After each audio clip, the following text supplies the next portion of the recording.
You cannot live the life that you want to live if you allow your fear of being perceived to control you. So, here's how you can overcome that fear based on neuroscience by someone who likes to study neuroscience for fun. Social connection is a biological necessity, and your brain is going to constantly calculate as well as adjust your behavior according to what others expect and conform to those expectations.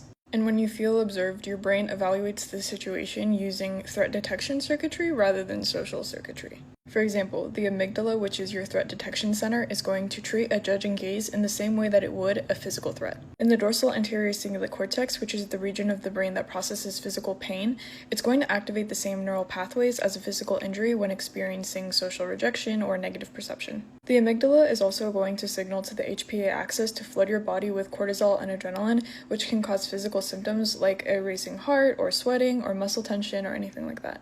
Also, when people have a fear of being perceived, the default mode network is going to be hyperconnected to the amygdala. There's going to be this neural loop that causes the brain to constantly generate worst-case scenarios about how others view you. Also, it powers the spotlight effect, which is a cognitive bias where you overestimate how much people actually notice your flaws. So how do we overcome this? One thing you need to do is dampen the amygdala. You can do this through physiological sighs, where you take 2 quick inhales through the nose, followed by a long, slow exhale. This is going to instantly trigger the parasympathetic nervous system and lower your heart rate. Second thing is progressive muscle relaxation, because tensing and releasing your muscle groups, starting from your toes up to your jaw, is going to allow for physical relaxation, which signals to the amygdala that the physical threat is not actually present. Last thing for this is gaze widening, because panic is going to narrow your visual focus, so when you intentionally soften your eyes and expand your peripheral vision, it's going to reduce the brain's hyper-alert threat state. Next thing you need to do is quiet the default mode network, and one thing you can do for this is task-positive network activation. You can do this by actively naming 5 things you see, 4 things you can physically feel, 3 things you can hear, 2 things you can smell, and 1 thing you can taste. Another thing you can do is to observe the room factually, to take away from that spotlight effect.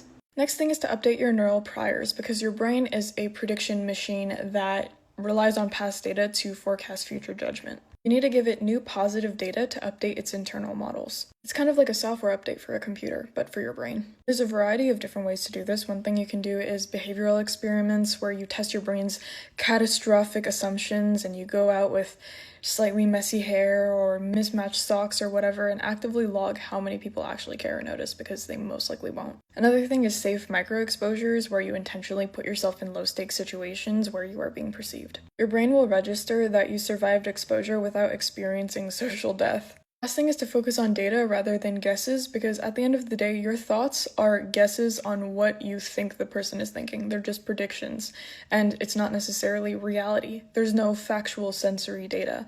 And so when you can think of just what you see, then it prevents predicting this hidden disapproval or something negative as a result. Because a lot of the times, you think and predict that something is going to be negative if that's what you're originally trying to look for.